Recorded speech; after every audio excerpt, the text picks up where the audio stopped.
Hello buddies. ഇന്ന് ഞാൻ കിളിമാനൂരാണുള്ളത്. ഇന്ന് ഇവിടെ ചേച്ചിയുടെ വീട്ടിൽ ഉത്സവമാണ്. അപ്പോൾ ഇന്ന് ജാനിയുടെ ഡാൻസ് ഉണ്ട്.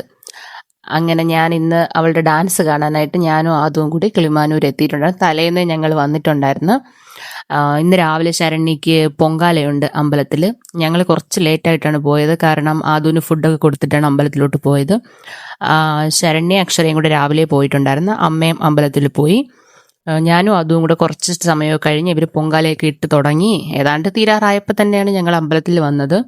അമ്പലത്തിൽ വന്ന് തൊഴുതിട്ട് ഞങ്ങൾ പൊങ്കാല ഇടുന്നിടത്തോട്ട് പോയി. അവിടെ ചെന്നപ്പോഴത്തേനും അവർ രണ്ടുപേരും കൂടെ പൊങ്കാലയൊക്കെ ഇട്ട് കരഞ്ഞ് അവർ ഊപ്പാട് വന്ന് നിൽക്കുകയായിരുന്നു. പിന്നെ പൊങ്കാലയൊക്കെ ഇട്ട് തീർന്നിട്ട് ഞങ്ങൾ നേദിക്കാനായിട്ട് കുറച്ച് നേരം അവിടെ ഇങ്ങനെ നിൽക്കുമായിരുന്നു, സംസാരിച്ചുകൊണ്ടൊക്കെ നിന്ന്. പെട്ടെന്ന് തന്നെ നേദിക്കാൻ വന്ന്. അപ്പോഴത്തേനും ഇവരിതാ പൊങ്കാലയൊക്കെ റെഡിയാക്കി വെച്ചിട്ട് നിൽക്കുമായിരുന്നു. അപ്പോൾ ചെണ്ടമേളമൊക്കെ ആയിട്ട് വന്ന് നേദിയൊക്കെ കഴിഞ്ഞ് ഞങ്ങൾ വീട്ടിൽ പോയി. വീട്ടിൽ ചെന്നതിന് ശേഷം പിന്നെ ജാനിയുടെ ഡാൻസിൻ്റെ സാധനങ്ങളൊക്കെ ഇങ്ങനെ ഞങ്ങളെല്ലാമൊക്കെ ബാഗിനകത്തെടുത്ത് സെറ്റ് ചെയ്ത് വെക്കുമായിരുന്നു. കഴിഞ്ഞ പ്രോഗ്രാം കഴിഞ്ഞ് വന്ന് എല്ലാമൊക്കെ റെഡിയാക്കി വെച്ചിട്ടുണ്ടായിരുന്നു. അപ്പോൾ എല്ലാവർക്കും ഒന്നുകൂടെ ഒന്നും ഉണ്ടാന്നൊക്കെ ഒന്ന് ഫൈനൽ ചെയ്യുമായിരുന്നു. അപ്പോൾ അവളെ വള, മാല, നെറ്റിച്ചുട്ടി, പിന്നെ തിരുപ്പൻ, ചെലങ്ക, പിന്നെ ഡ്രസ്സ്, അങ്ങനെയുള്ള കാര്യങ്ങളെല്ലാം എടുത്ത് ബാഗിനകത്തോട്ട് വെച്ച് അതും എല്ലാമൊക്കെ ഒന്ന് സെറ്റ് ചെയ്ത് വെക്കണമായിരുന്നു. ശരണ്യാണ് ഇതെല്ലാം ചെയ്തുകൊണ്ടിരുന്നത്.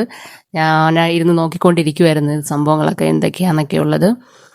ഇത് അവളുടെ നെറ്റിച്ചുട്ടി, പിന്നെ തിരുപ്പൻ്റെ സാധനങ്ങൾ, ചെലങ്ക, പിന്നെ ഇതാണ് അവളുടെ ഡ്രസ്സ്, ഡാൻസിൻ്റെ കോസ്റ്റ്യൂം എന്ന് പറയുന്നത് ഇതാണ്.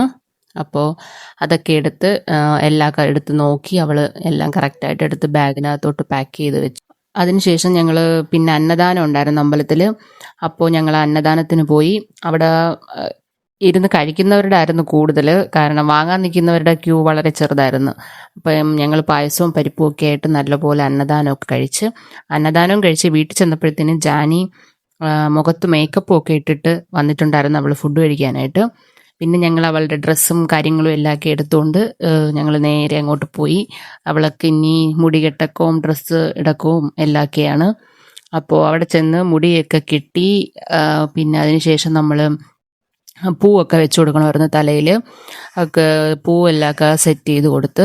അവൾ തല കെട്ടാൻ കുറച്ച് പാടാണ് അവൾക്ക്, കാരണം അവൾ തല കെട്ടാൻ അവൾ സമ്മതിക്കാറില്ല. സ്ലൈഡ് കുത്തുന്നതൊക്കെ ഭയങ്കര ബുദ്ധിമുട്ടാണ് അവൾക്ക്. പക്ഷെ ഡ്രസ്സ് ഇടാനും ബാക്കി ഓർണമെൻറ്റ്സ് ഇടാനും ഒക്കെ ഭയങ്കര താല്പര്യമാണ്. അവളിങ്ങനെ ഡ്രസ്സ് ഇട്ട് അരമണ്ഡലത്തിലിരുന്ന് ഡ്രസ്സിൻ്റെ ഭംഗിയൊക്കെ നോക്കിയില്ലെങ്കിൽ അവൾക്ക് സമാധാനം കാണത്തില്ല. അതുകൊണ്ട് അവൾ അതൊക്കെ നോക്കുമായിരുന്നു. അതിനുശേഷം പിന്നെ ബാക്കി എല്ലാ കുട്ടികളും ഒക്കെ റെഡി ആയിക്കൊണ്ടിരിക്കുമായിരുന്നു.